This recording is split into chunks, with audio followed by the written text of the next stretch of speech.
بسم الله الرحمن الرحيم والحمد لله رب العالمين وأفضل الصلاة وأتم التسليم على سيدنا ومولانا محمد الصادق الوعد الأمين وعلى آله وأصحابه أجمعين وبعد السلام عليكم ورحمة الله وبركاته.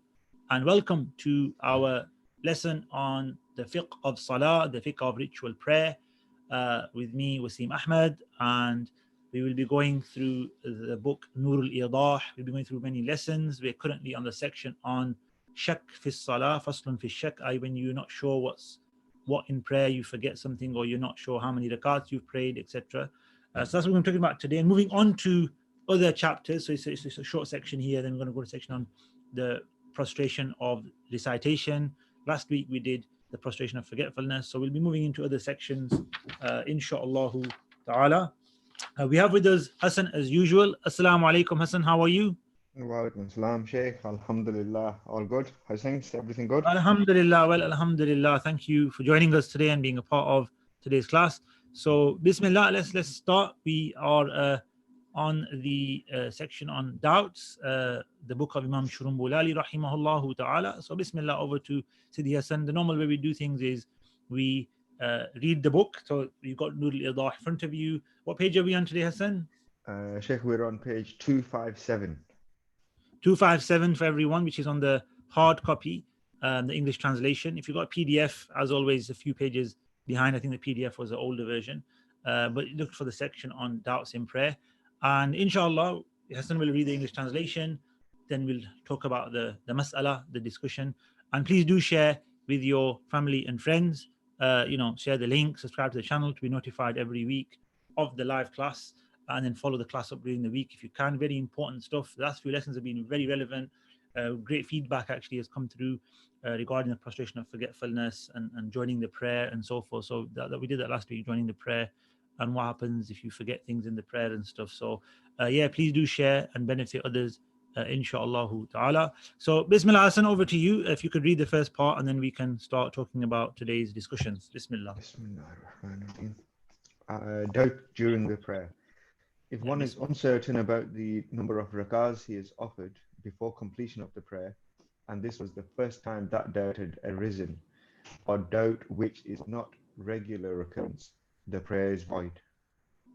Yes, so this is important. First of all, doubts in prayer. The first time doubt ever occurs, so you're not somebody who has doubts. What it means here is you're not really had doubts ever, or it's something that's happened after such a long time.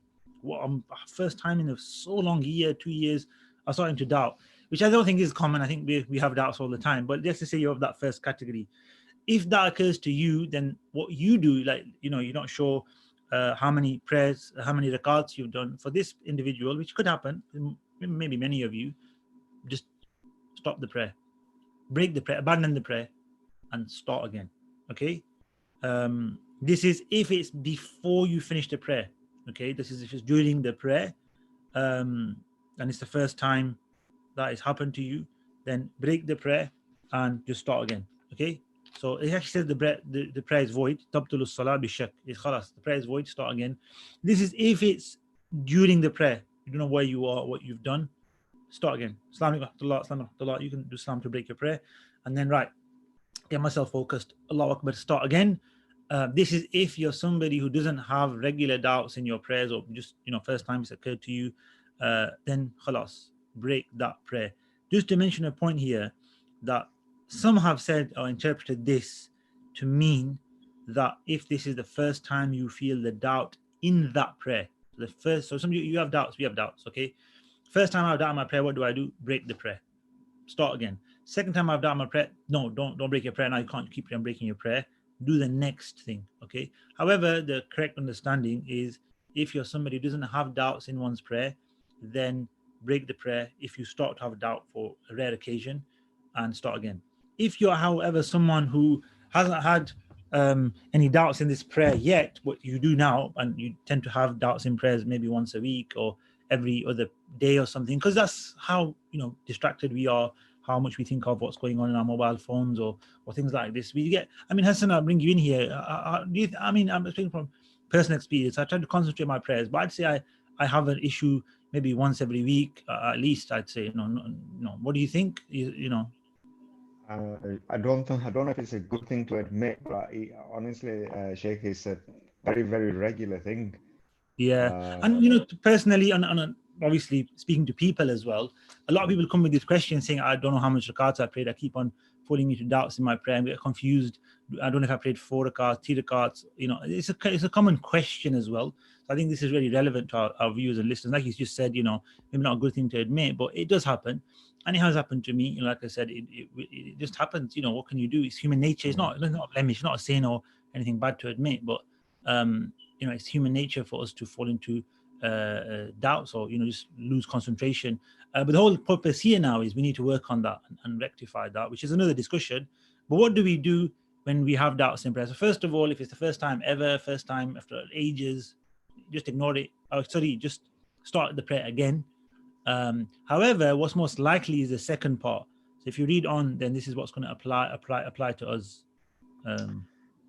if a person's doubt arises after the finishing salams of prayer, then it is disregarded unless one is certain he has left out an act.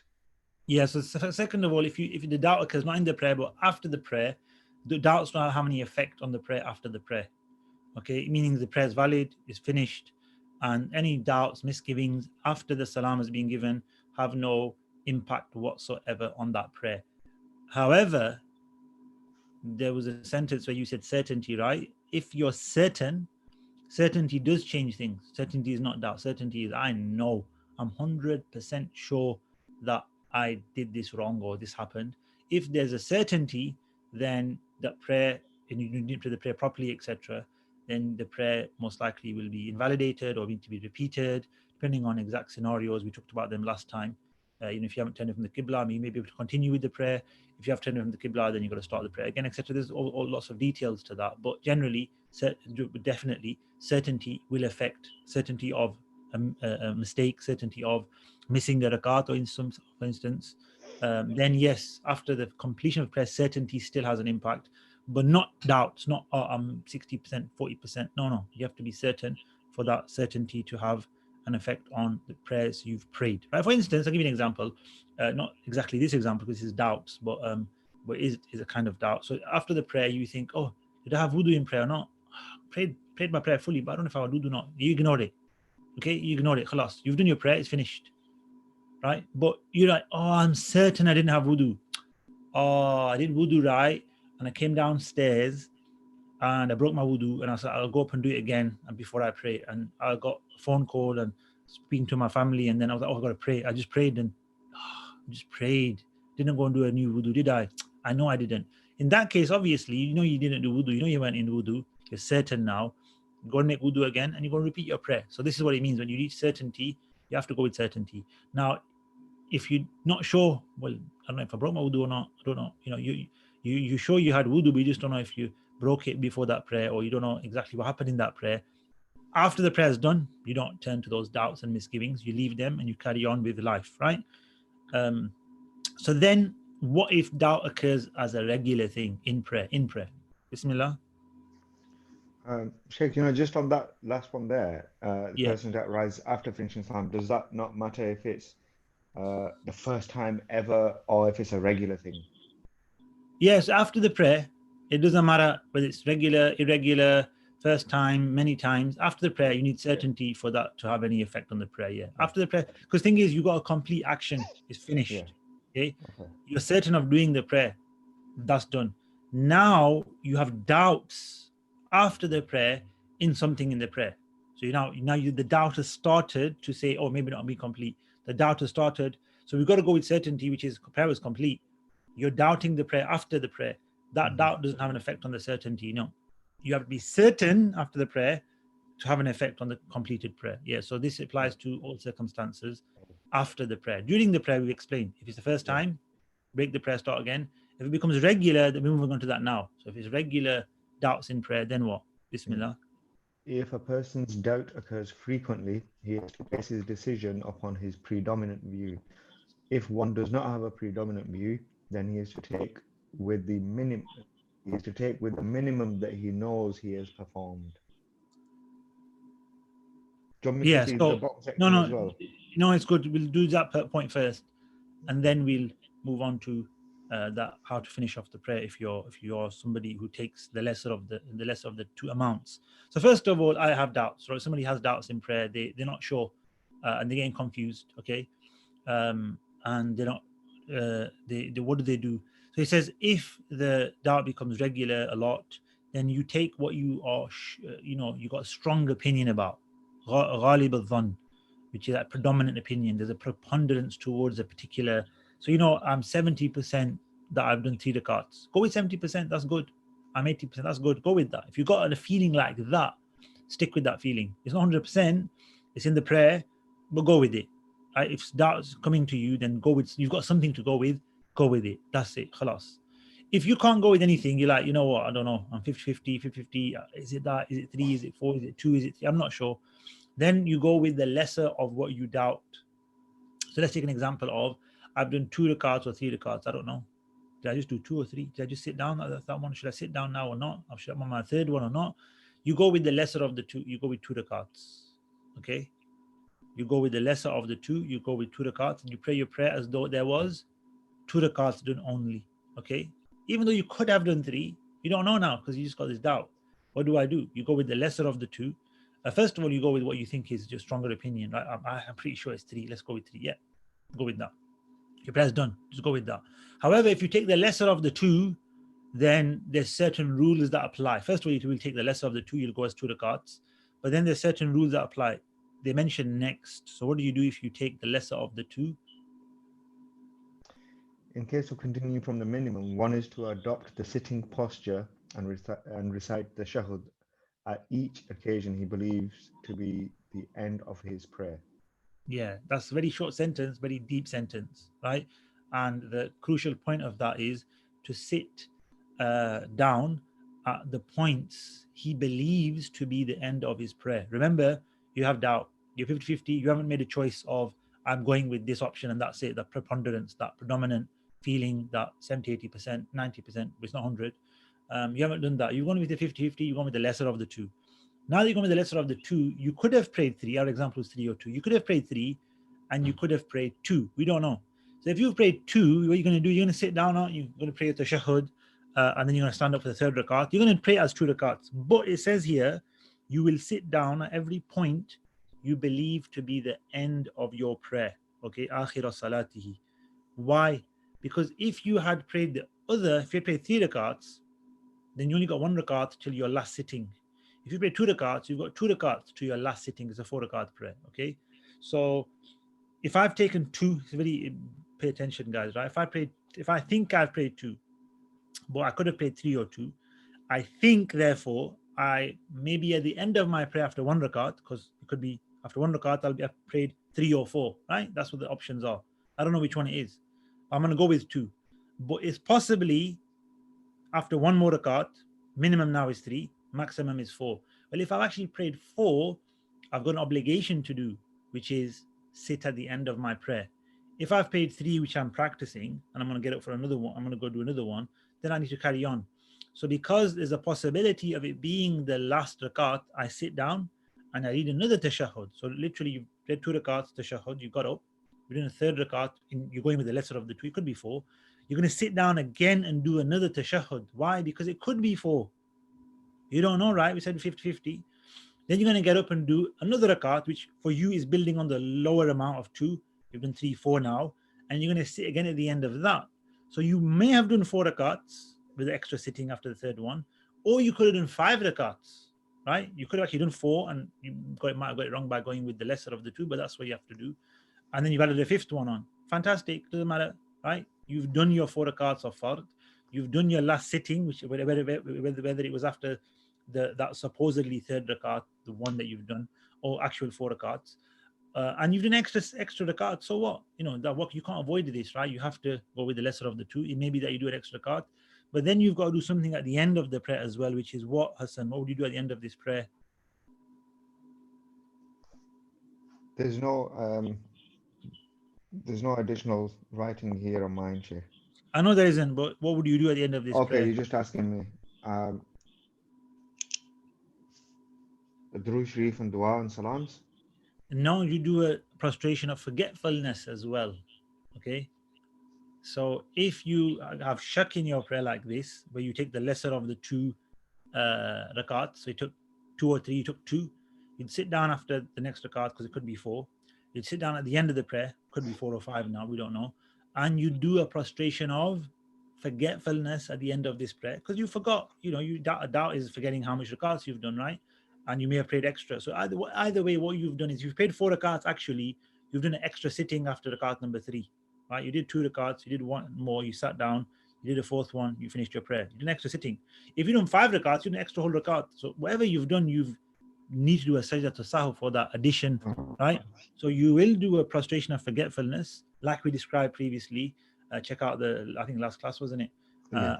And you will then finish your prayer. So yeah, so in this situation where it's doubts, you're not sure, you go with the lesser of the two.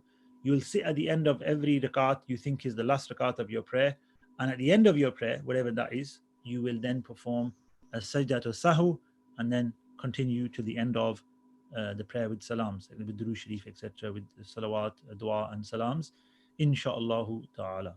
Yep. Sheikh, Is that just good? on, yeah, just on that, it might be a bit of a silly question, but do you have an option for a person in that situation to just finish your, like, abandon your salah and start again? Let's say these occurrences happen fairly regularly, and you think, right, you know what? I don't know which rakat I'm in. I'll just finish here and start again. Is that an option? Like, what do you mean? Like, just cut the prayer off and start again? Yeah. Yeah, that's Oh, if you go by the first one, first right? one. I'm just saying for a general person now, everyday person, like me, for example, I'm in Yeah. my third rakat and I'm like, oh, I don't know, am I on my third? I'm on my second. Rather than go through all of this in terms of sit for a tashahhud on the third, sit one for on the fourth, maybe add the fifth Mhm. one on, do sajda sahu, is it easier for me to at that point just think, you know what, abandon the salam, do my Yeah. salam and start again? Yeah, I would say yes. So to that, I would say yes. Let's make it practical. It's not what we just said. But I'd Yeah, say yes. If you're somebody who's doubting, you're not sure how to do all of this, start again and pray again. Yes. But the problem, Hassan, is the following. That next prayer, you got the same problem. The next prayer, you got the same problem. The next prayer, you got yeah, the same problem. If you take this rule where you've just said, start again, how many times are you going to start? You never get to the end of the prayer. You're always yeah. going to be, the rule you've taken now is, if I'm doubting, I'm not sure, I'm going to start my prayer again. So you really need a clear mind. If you're doubting in prayer now and it's occurring in this prayer, like I start again, and doubts have come again, start again. When are you going to finish the prayer? So we need this methodology to Mhm, get to the end of the prayer. So I mhm, would say that even if you did start your prayer again and you feel like doing that, even if shak is regular for you, you think, no, what, I'm just going to do this one again, start again. Yeah, fine. But if you can't get to the end of the prayer, how are you going to get to the end?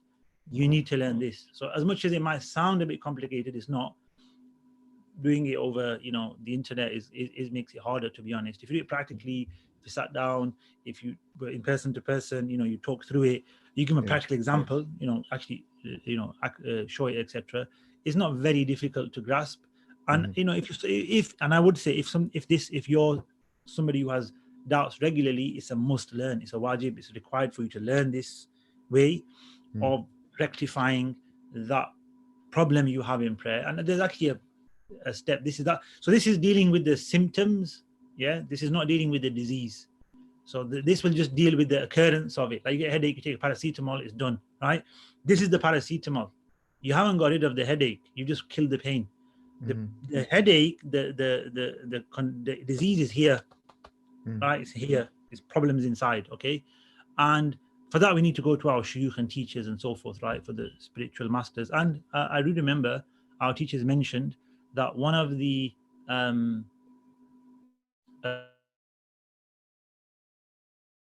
is to say Ya Maliku, Ya Malik, the name of Allah Al Malik, 1,000 times a day.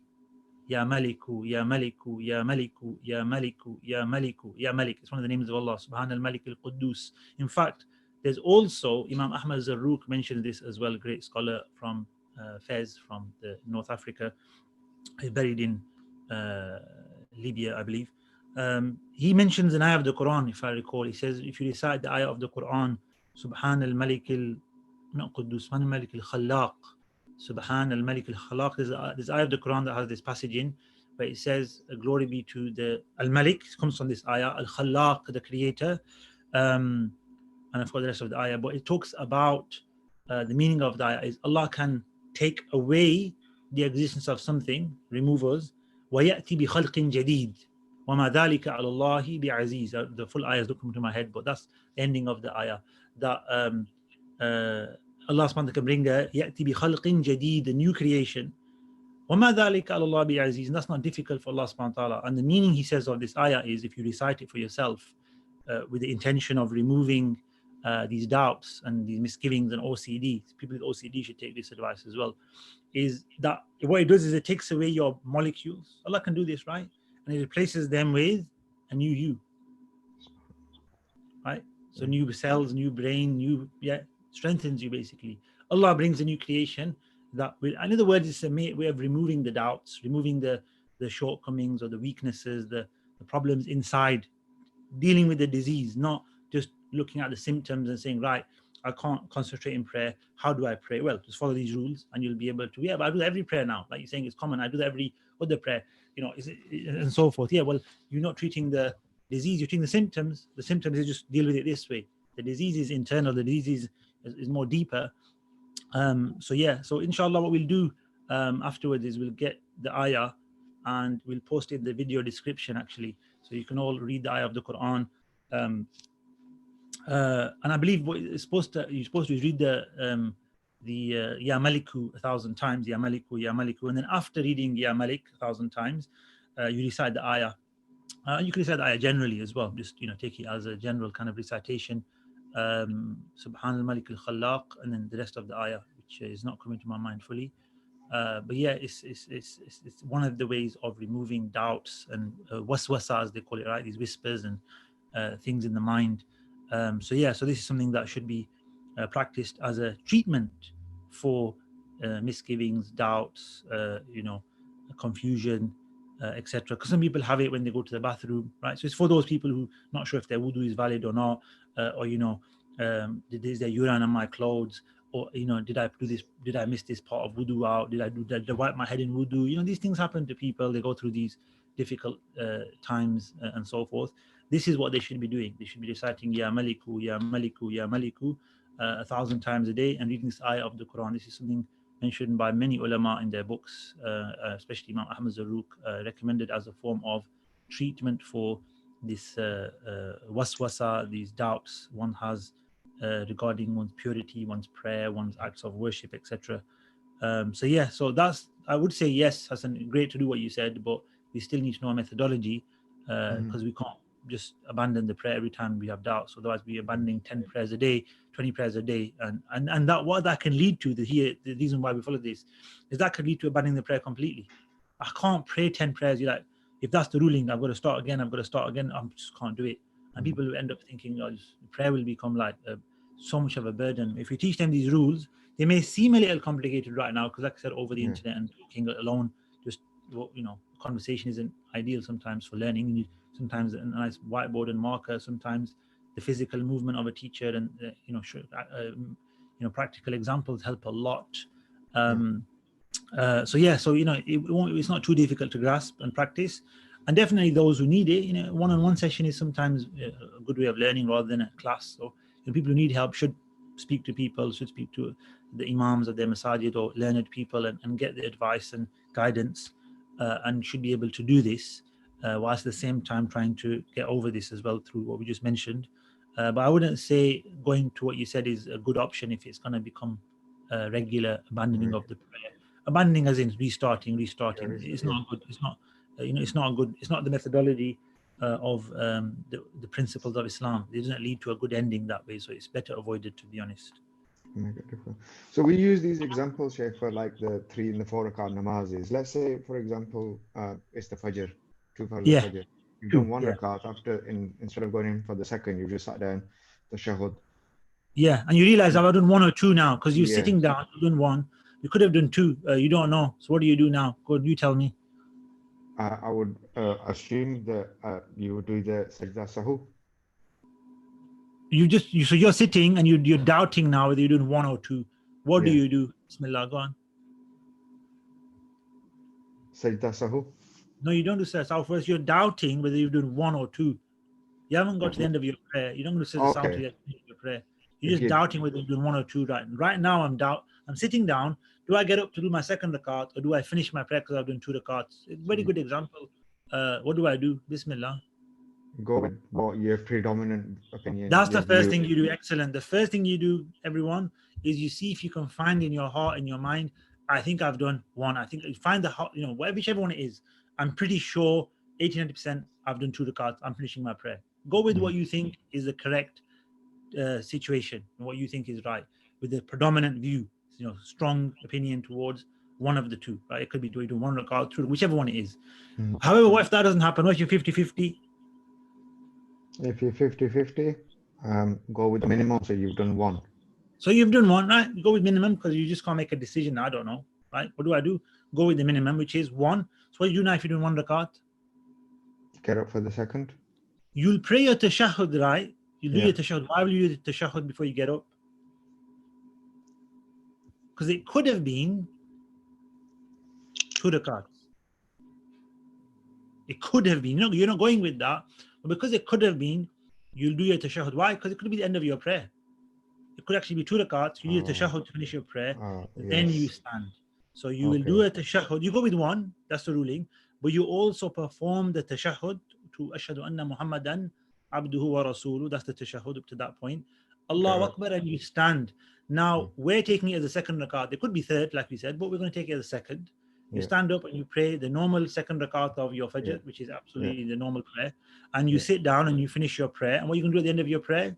Do forgetfulness, Sajdah. Your prostration of forgetfulness, and your prayer is complete. You could have done two prayers, two rakats, perfect, and you've been sitting in the middle of them. You shouldn't have done it, but that's how you rectified the prayer. Or you've done three rakats and you've sat down after one rakat, two rakats, and three rakats. Actually, no, you sat down after two and three, because remember, you've done two and then you got up and did another one, right? So you've done three rakats and you've done a sajdah to saw at the end. Either you don't know which one you've done. The thing is, because you're 50-50, it's like, I don't know which one I've done, right? So it doesn't matter. You've rectified the prayer. You've done your two rakats fajr. You sat at the end of them. It doesn't matter whether you did an extra rakat or an extra sitting in the middle. You've done it. So alhamdulillah, that methodology has allowed you to complete the fajr salah and not constantly get up and say, I'm starting again, get up and start. Just khalas. So like I said, you did it yourself. You figured it out. You explained what to do. And that's what you need to do with people who ask this question. Give them the support to get over that problem in their life, that block. It needs sometimes, and this is advice for everyone out there, practical advice for everyone. Really hope people take this advice. Is going to an imam sometimes, even coming to someone like me, is not always going to work. It's not easy for people to open up to the imam or and so forth. But if you go to Hassan, if you're from Bolton, mashallah, he'll help you out. Very nice guy, Hassan. Hi, Hassan. Try to be, Sheikh. MashaAllah, right? So, the thing is, if you are somebody who's learning and watching this video, you need to become not a teacher, but a support for others, a light of guidance, an ambassador of the Deen of Islam, say, look, brother, are you okay? You have problems, etc. Look, people need to recognize, I'm not saying here become sheikhs and become big imams in your masjid and take over the roles, but what I'm saying is work with the imams in your local masjid, work with your community. Say, look, if you've got any issues, come and see so-and-so. If you've got any help, you want any advice, I'll ask the imam for you. Say that. So every time the question does come your way, go and get it checked for the person and then go back to them.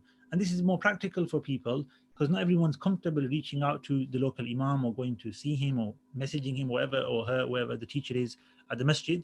It may be that you go through a friend, a family member. So everyone should be helping each other. This is part of our communal obligations, inshallah ta'ala. So yeah, any questions on that section, Hassan? No, that's fine. Alhamdulillah, Jazakallah. Thank you for that. Okay, yeah, no problem. So we will put in the video description later what to recite to help you get over this waswasa, to help you get over these doubts in prayers. But now we'll move on to the next section, which is the prostration of recitation. Sujood at-tilawa. Sujood at-tilawa. Tafaddal ya Hassan. Let's read the section. Sheikh, do you want me to read the in the English? There's at the top is a little bit of it in an introduction. Yeah, Bismillah. Go ahead. Do you Read want me it. to read that before the? Recital prostration. There are verses in the Quran that, if recited, require the reciter to prostrate as well as the one who hears its recitation. There are three conditions that validate the recital prostration, and they are: number one, to be pure from minor impurity and physical defilement. Number two, one must face the direction of prayer. Number Yep. three, one must cover his nakedness, i.e., the aura of the male and female must be covered. The Yep. pillar of the recital prostration is to place the forehead on the ground, and its ruling is as follows. If it is recited in prayer, it is necessary to perform immediately. And if it is recited outside of prayer, then it is necessary to perform, but it may be slightly delayed, though it's disliked. Yep. Additionally, it cannot be performed with tayammum unless the conditions of the tayammum are satisfied. Yep. The cause of the recital So yeah, prostration so is that's a good opening summary. So basically, what you've just heard there about the conditions for the prostration and how it's performed and the cause of it, recite it. It's very good, mashallah. We're going to go over that again now. So we're just literally going to just go over all of that, broken down into a lot more details, inshallah, of the exact reasons, causes, rulings, inshallah ta'ala. So, Bismillah, off you go. So, if you want to read the first point. the cause of the recital prostration and its ruling. Its cause is the recitation of one of its verses upon the reciter and the listener, and this is the soundest view. The recital prostration is wajib to perform and may be slightly delayed if it is recited outside of the prayer, although it is somewhat disliked to delay. Yeah. So the what reason is there to prostrate, right? For the prostration of recital, right? The reason to prostrate is the actual recitation. So a human being reciting the Quran, the part of the Quran he or she has recited is, as we're going to learn shortly, inshallah, is one of the ayat, one of the sections of the Quran in which there is a prostration. There's a mention of prostrating, and we prostrate. The from this is taken from obviously the Prophet ﷺ, and when they prostrated in the recitation of the Quran. There's 14 altogether. There are some differences of opinion over one or two of them, but generally 14 places in the Quran, ayat. So yeah, so recitation. So the one who recites it, when he or she recites it, will have to prostrate, and anyone who hears that recitation, who is also, it doesn't mention here, but is also a mukallaf. He's going to mention it later. He's also like mukallaf, meaning responsible to pray. So if you don't have to pray, you don't have to prostrate. So a child doesn't have to prostrate. A majnoon doesn't have to prostrate. A lady on a menses doesn't have to prostrate. It's only on those who can pray. They might not be able to pray right there and then because they might not have wudu, but they are able to pray or required to pray the 5 daily prayers. Then they would have to, the sajdah would become wajib upon that person. So the reciter and the listener. And this wajib, this requirement to prostrate, is not an instant requirement like get down and prostrate right now, whether you're the reciter, whether you're the listener. It's a delayed obligation, a delayed wajib, meaning if you did it an hour later, a day later, in the next prayer time, whenever you do wudu, if you're not got wudu, for instance, or whenever you go to a suitable place, you might be reading the Quran on a vehicle. You might be reading the Quran on a journey somewhere. So when you get off and alight, you can pray. Then it's no problem to delay until a suitable time, etc. However, it is somewhat disliked. The reason being for that is not because dislike to delay the prostration. It's because very likely you will forget about it. And right now, I don't think anybody could remember a missed prostration because you don't know if you've got missed one or not. Because you didn't do it, it's just gone, finished, khalas. You're never going to remember it again. So if you don't do it sooner than rather than later, you will end up probably just not doing it ever. And that means you didn't do a wajib, which obviously is very bad. But yeah, and like we said, I think on the previous lessons, if you don't know something, you're not accountable for it. So you can't say, oh, how many prostrations do I don't know about that, I've not done, am I accountable for? It's gone, you're not accountable, you just can't remember. That's human nature, we forget and life carries on. But it's to our detriment in this case, right? We've missed out on the prostration of recitation. Tafaddal, Hassan, carry on. The prostration becomes wajib upon anyone who recites one of its verses, even in Persian. Yeah, so this is again, we've had this discussion of reciting the Quran in other than Arabic in Salah, is that valid? Touching a copy of the Quran in other than Arabic, is that requires wudu or not? So these are circumstances where there's a difference of opinion. And as you can see in this particular issue, when it comes to recitation, the prostration of recital, then if you recite the Quran in Arabic, of course, you'll prostrate. But even if it's in Persian, i.e., another language, right? So now the question comes to English. If I read the English portion of the Quran, which has a recital prostration, then do I prostrate or not? What is the ruling on that? And the safer ruling, the more cautious approach is to prostrate, of course. However, there are opinions, that is not considered to be the Quran, because it depends what translation you're reading. It's all interpretations of the Quran. They're not the Quran itself. But they are considered to be the Quran from a certain angle, a certain, this is Quran min wajhin, duna wajhin. It's Quran from one way, not the other. It's not the words of the Quran. It's not the exact meaning of the Quran, but it has a connection to the Quran. It's not random translation. It's a translation of the Quran. So for that reason, and in acts of worship, we always try and be cautious, right? So prostrate. And here is just mentioned, just prostrate if it's Persian. That would apply to the languages as well. Yep. Reciting a letter of the word Sajdah with the word before it or the word after from the verses which require prostration is regarded as recitation of the entire verse according to the soundest view. Yeah, so it's required to prostrate if you recite the ayah of prostration. Okay, what does that mean? When do we say you've recited the ayah of prostration? It says by reciting a letter of the sajdah. So where the word sajdah is a letter, it doesn't mean that. Here, this is important to understand this word harfu sajda. In Arabic, they say recite the harfu sajda, yani kalimatu sajda. Harfiya means kalima, believe it or not. So those translators letter of sajda, what it means is the word of sajda.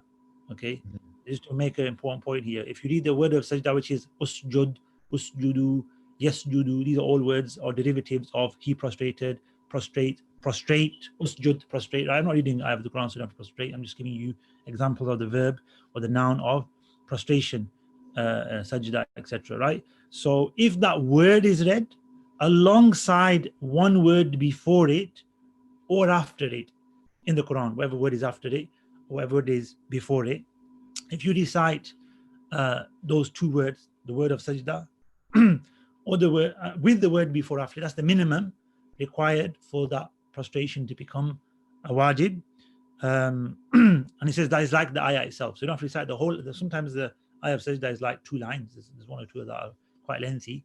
2 lines of the Quran, written Quran. Then you don't have to recite the whole 2 lines to prostrate. If you recite the part where it says sajda, because they will have that meaning in there. And if you recite one word or before it or after it, that's it. Now you have to prostrate. But you'll obviously prostrate when you get to the end of the ayah and so forth, whenever you want to prostrate, or you have to. But yeah, the actual obligation becomes an obligation by reciting the word of sajda, the whole word. It's going to be 5-6 letters, and the word before or after it. Khalas. The next picture just gives the there's Yeah. So 14. the now what are those? What we said, the 12. You recite the word of sajda with what's before after it. Where is that in the Quran? There's 14 places in the Quran, and we're not given the ayat because if we are, we have to do 14 prostrations.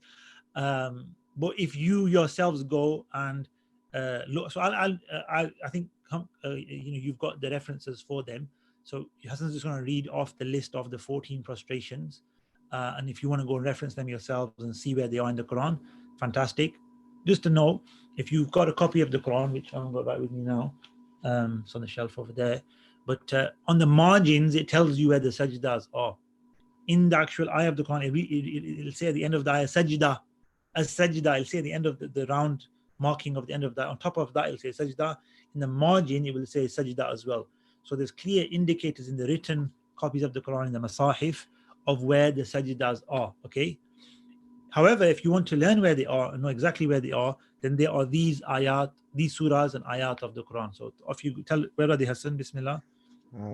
Verses of prostration of 14, they're in the following surahs. Number 1, al-Araf.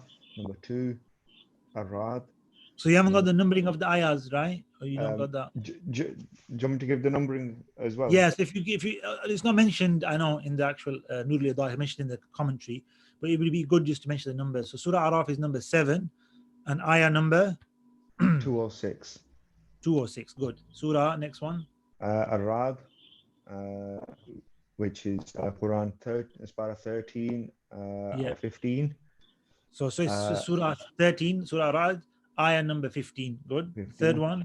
The third one, Al-Nahl, which is Ayah Quran Surah 16. Surah 16, ayah 49 and 50. Yeah, and 50. So you read 49 where the sajdah is mentioned. You read 50 and then you prostrate. Yeah. Number 4, Al-Isra, which is Surah 17. Yeah. And Surah is 17. Yeah. Surah, Ayah sorry, number and ayah 107 to 107, 109. 108, and 109. So there's 3 ayah you read, which is the end of the surah, more or less. And then you prostrate after that. Yeah. Because why is it more than one ayah, you saying? Because if you look at the meaning, it mentions the sajdah in the first ayah. It says, so on, they prostrate or prostrate. And then it says, and they say in their prostration and they submit to Allah subhanahu wa ta'ala. So it mentions a few things about the prostration after mentioning the prostration. And that's when you prostrate. So you don't just read the word prostration and prostrate, read the whole few lines. It could be more than one ayah, as you can see. And then you prostrate at the end of that passage where it's that's where the Prophet prostrated himself, sallallahu alaihi wasallam. So we follow that. Yeah. So it doesn't have to be at the end of the exact ayah. Although if you didn't read the full 3 ayahs, you still prostrate. So if you just read that one ayah and you didn't read the 2, 3 that are after it, you still prostrate because you've read the ayah, you've read the word sajdah, and you've read a word after it. That's the minimum required. Number 5, Surah Maryam, Surah 19. Surah Maryam, which is Surah number 19, ayah number 58. Yep. Number 6, the first mention of Sajdah in Surah Al-Hajj, which is Surah 22, ayah number 18. Yeah, why it says the first here is because in Surah Hajj, there's a sajdah in the beginning, ayah number 18. There's also mention of a sajdah towards the end. I don't remember what ayah number it is, but it's on the last page. That is differed over. So some ulama, some scholars, the fuqaha, the jurists, they consider that to be a prostration of recitation. Imam Abu Hanifa did not consider that to be a prostration of recitation, hence it's not mentioned. It just mentioned the first in Hajj. I believe Imam Shafi'i said that's a prostration, so he includes that as a prostration of recitation. So if the Imam prostrates because of that, prostrate with him. If he doesn't prostrate because he doesn't believe it to be a prostration, then you won't prostrate. This happens in Taraweeh, like if you're praying and the Imam prostrates or doesn't prostrate in this ayah. I remember I was in a masjid once and the Imam was praying, who was Hanafi, he was following the Hanafi school, so he was not going to prostrate, but the congregation was predominantly Shafi, right? So they were following, and he didn't prostrate, so they were like, hey, why is he not prostrating for isn't there a prostration here? There is, but it's a difference of opinion. And similarly, there's 1 or 2 where Imam Shafi didn't regard it as a prostration, and Imam Abu Hanifa did. There's 1 or 2 like this. Like they differ over a few of them. The majority of them are all unanimous prostrations. So yeah, number 6, which is the first one in Hajj, is agreed upon. There's a second one in Hajj which is not mentioned here, which is disagreed upon. It's not here because in the opinion of Imam Abu Hanifa, it's not a prostration of recital. But number 7 is Surah Furqan, Surah 25. Ayah number 60. Ayah number 60, yep. Next one, 8. Number 8 is Al-Naml, Surah 27, ayah 25 and 26. Yep. Number 9 is a Sajdah, which is Surah 32, ayah number 15. Yep. Number 10 in Surah Sa'd, with Surah 38, ayah 24 and 25. Yep. Number 11. Number 11, Hamim Sajdah, Surah Ayah 41, ayah number 37, 38. Yeah, it's also known as Surah Fussilat as well. Hamim Fussilat or Hamim As-Sajdah. Yeah. Number 12, An-Najm, which is Surah 53, ayah 59 to 62. Yep. Number 13, Al-Inshiqaq, Surah 84, ayah 20 and 21. And finally, number 14 is Al-Alaq, which is Surah 96, ayah number 19. Yep. Which is the first surah to be revealed. Surah Alaq is Iqra' bismi rabbika alladhi khalaq. Sometimes known as Surah Iqra' as well. But the prostration was revealed during the first revelation. The second half of this surah was revealed later in Makkah as well, but later. And the prostration is in the second part of this surah number 96, was it? Yeah. Mm-hmm. Yeah, Surah So 96, there, Ayah 9. yeah. So there, ayah 19. So they are the 14 places, ayat in the Quran. If you were to recite the word where it says sajda, right?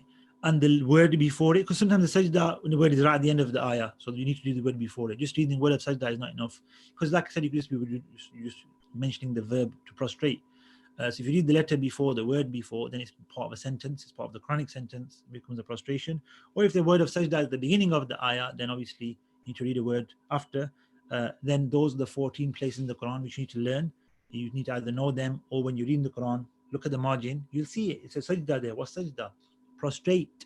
Stop your recitation, get on the prayer mat, or whatever you are. I'm going to explain now how to prostrate, etc.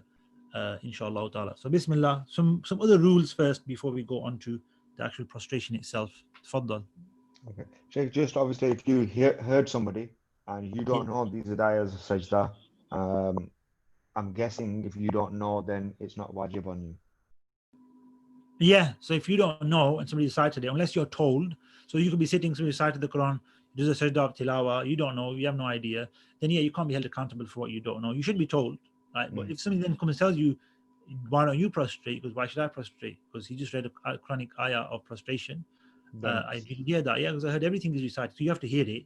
You don't have to understand this ayah of prostration. Yes, that's an important point. Good. As long as you hear it, you have to prostrate. Now, if you don't know it's a prostration, you don't know if it's the Quran even, right? yeah. Then you need to be informed and told, and then you will obviously prostrate. If nobody tells you, then you can't really do anything without not So knowing. you got to hear it and you got to know. No, you don't have to know. You got to hear it, and you got to be informed you heard a Quranic recital prostration. Yeah, whether you understood it or not, you don't have to know what it meant. You just have to know it was. You just have to know that sajda is required of you.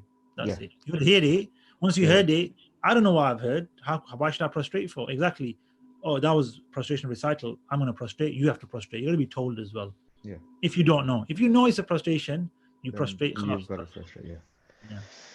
yeah. Okay, who is required to prostrate? The prostration of recital becomes wajib on when one hears it, even if he does not intend to hear it. Exactly. However, You don't want to hear it, or he's reading the prostration recital. I'm going to run away. Oh, I caught it a bit. I didn't want to hear that. And it's just tough. As long as you heard it, whether you wanted to or not, you're going to have to prostrate. Except, carry on, sorry. however, this excludes a female experiencing menstrual periods or postnatal bleeding, and neither is the imam or his followers to prostrate if they hear it from a follower behind this imam. Yeah. So if you're praying, so obviously the heart, the menstrual cycle, and the postnatal bleeding, take away prayer. Like we said, no prayer, no prostration or recital if they hear one.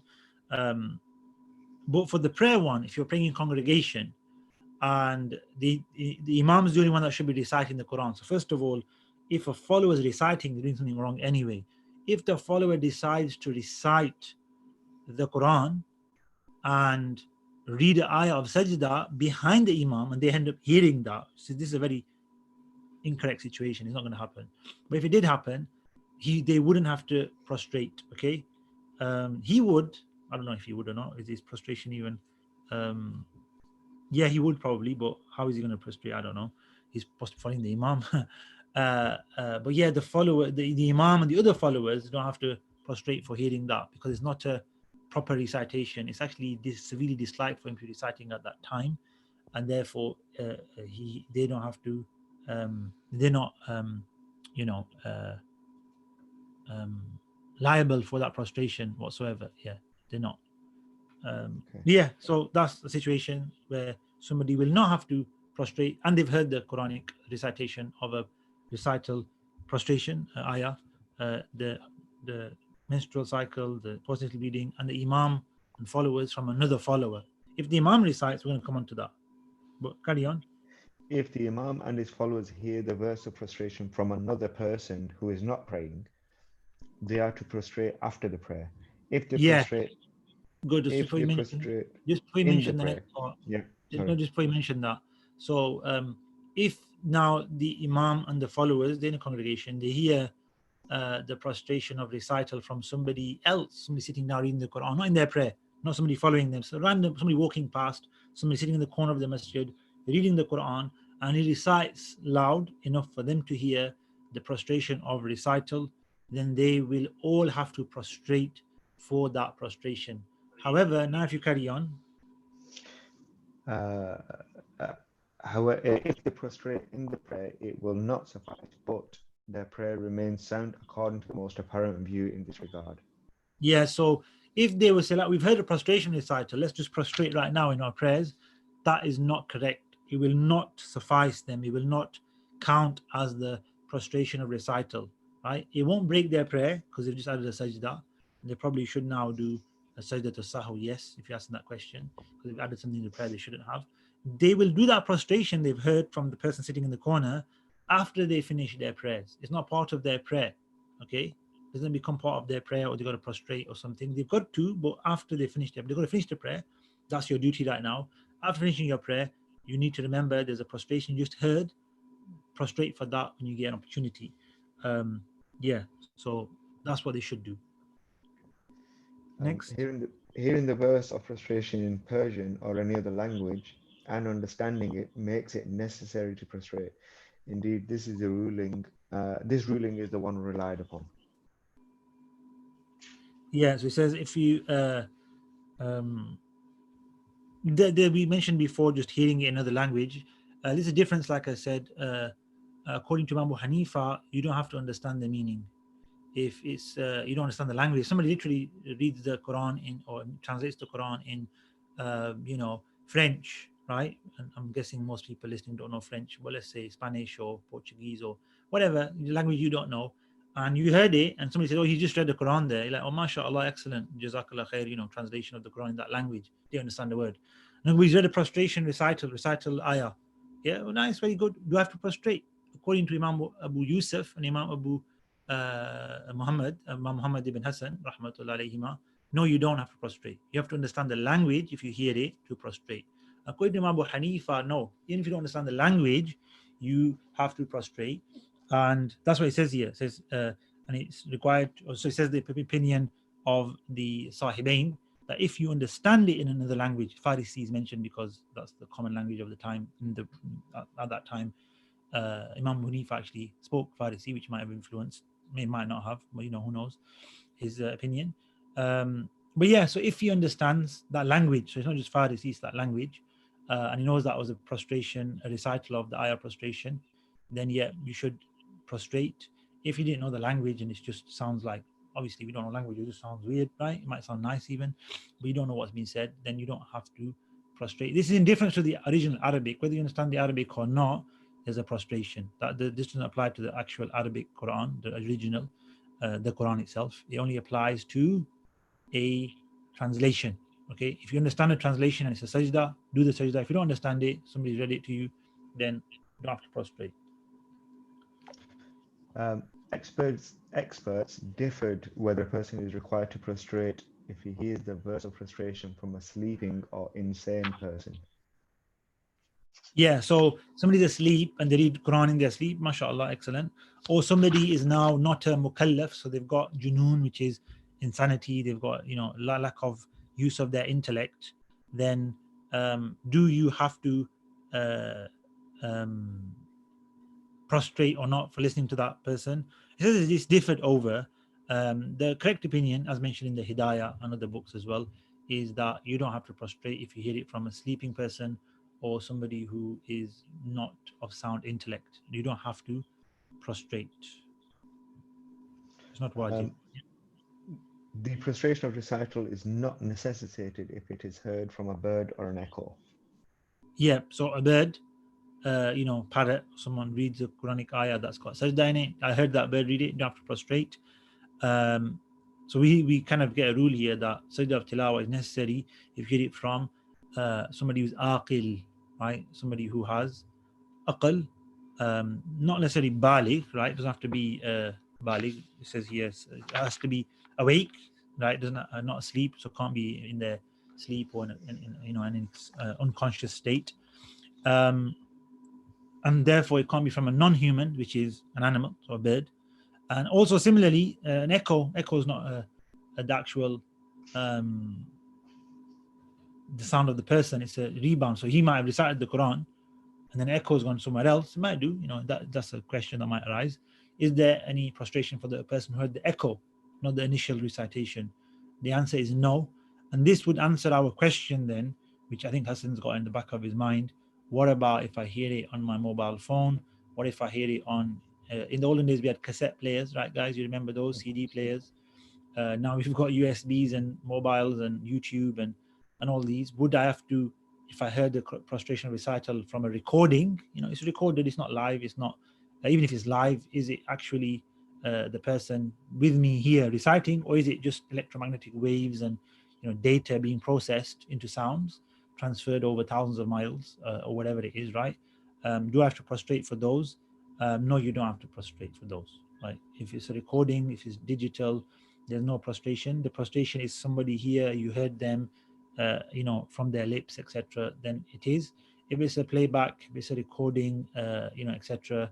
Then even live streams aren't instant live. There's a delay, right? As much as they can be very quick because of the data transfer and the connection. There's always a slight delay. They're not considered to be, so it's considered to be the data is uploaded to whatever, and then from there it's transferred as quick as possible to your screens. Right now we're doing a live stream, right? What you're seeing is there's usually about 5-10 second delays on live stream. I don't know exactly what it is, it's whatever it's called as well. There's names for these kind of things. So you're not seeing this live. So when I've done something, said something, Hassan said something, you're getting it, several seconds later, believe it or not instantly. I mean, you can get quicker ones. This is just YouTube. But the same thing applies. There's no requirement to prostrate if you heard. So if me and Hassan were to do so phone calls are pretty live and instantaneous because they work on a different platform. So if me and Hassan were to read prostration ayah, I'd have to do it because it depends who read it. If I read it here, I'd have to do it. But does Hassan have to do it over the phone, or do you guys have to do it at home? The correct answer is no, you don't. It has to be done in person where you are, and any radio communication, telephone, internet, that form of, and hence and this is important because not just prayer, communication over these kind of media, is it what's the ruling on it? You've got to be careful, right? Because many a time people have conversations on the phone, it leads to problems, right? So for certain areas, we've got to be very, very careful, and that is in nikah, right, and things related to nikah. I mean, always take the more cautious side. So talaq would be take the more cautious side. So a nikah can't be established over a phone call. People ask this question: can we do a nikah online or Zoom? It was a big question during the pandemic, Hassan. Can we do a nikah over Zoom? Can we do our nikah online? The answer is no, because even if you can get videos and everything, it's not a secure medium, etc. And the answer is no. Does the talaq occur online? Again, take the more cautious approach. Yes, if you said it and it was heard on the other side, you've said, because remember, talaq doesn't have to be heard by the other person, it has to be said. So if a man's sitting alone in the middle of the house with nobody there and says he divorces his wife, it's a divorce. So if he said it on the phone and somebody's heard that as well, did you say that over the phone? Yeah, you obviously can't deny you heard it. So we always take the more cautious side in things, right? So with financial contracts, if it's a genuine financial contract, most scholars have given the opinion, yeah, financial contracts can take place over the phone, and they do 110% around the world. It's so common now. So we can't really stop them from occurring. We should put conditions in place, right? That, certain criteria have to be met to make sure it's valid or sound or, clear cut contracts. That the idea in contracts, generally, the ruling is to avoid any dispute afterwards. So if a contract was made in a way, even in person, where it's open to dispute, there's gray areas, that's not good in Islam. It's like, somewhat improper contracts Islamically.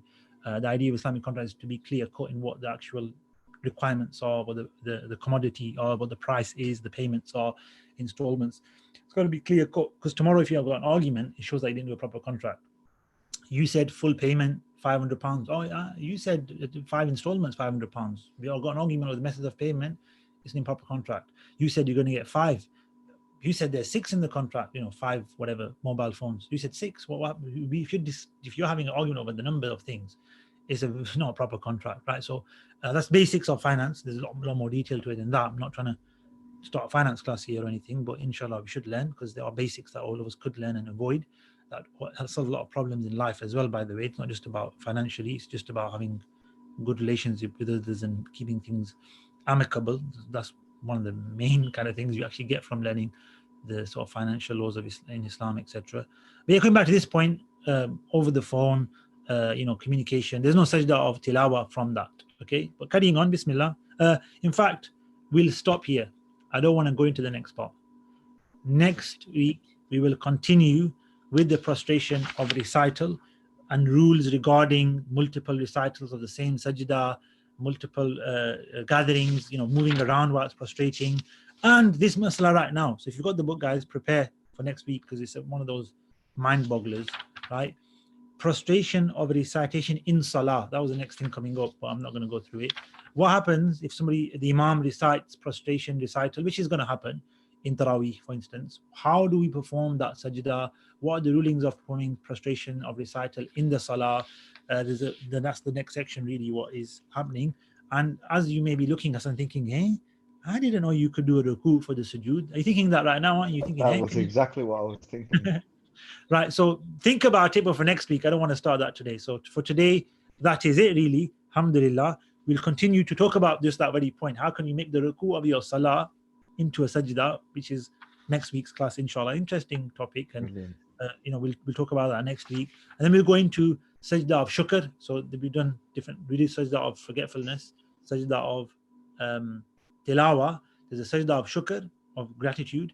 And then we're going to move into an interesting topic, which was very interesting at the beginning of the pandemic, the Jumu'ah Salah and the Eid Salah as well. So we probably won't get to the Eid Salah by Eid, because we were just away from Eid. So in fact, next week we're going to change it a bit. What we'll do is we'll do the remainder of the prostration of recital, and then we'll jump to Eid, because the next day will be Eid, really, or 2 days later. Next Wednesday is the 8th of Dhul Hijjah, Thursday the 9th, then Friday is the 10th, which is Eid. And we'll hopefully be going for Eid prayers in the masajid and out in the open. Hopefully, let's see what happens the next week or so, what decisions are made. But it'd be very practical and make sense if we learn the Eid prayer and the rulings of Eid al-Adha 2 days before Eid. So we'll jump Jummah. No point doing Jummah and then learning about Eid the week after Eid. So let make next week about the remainder of the chapter on prostration of recital. We'll go to the Eid prayer and Eid day. So it's not just Eid prayer, it's all about Eid and the rulings of Eid. Al-Fitr and Adha, both of them in the same chapter. And then the week after, we can go back to Jummah Salah, inshallah. So yes, looking forward to next week with everyone and talking about the Eid prayer and the day of Eid and the rulings, and to conclude as well the prostration of recital. Alhamdulillah, jazakumullah khair, and assalamu alaikum wa rahmatullahi wa barakatuh.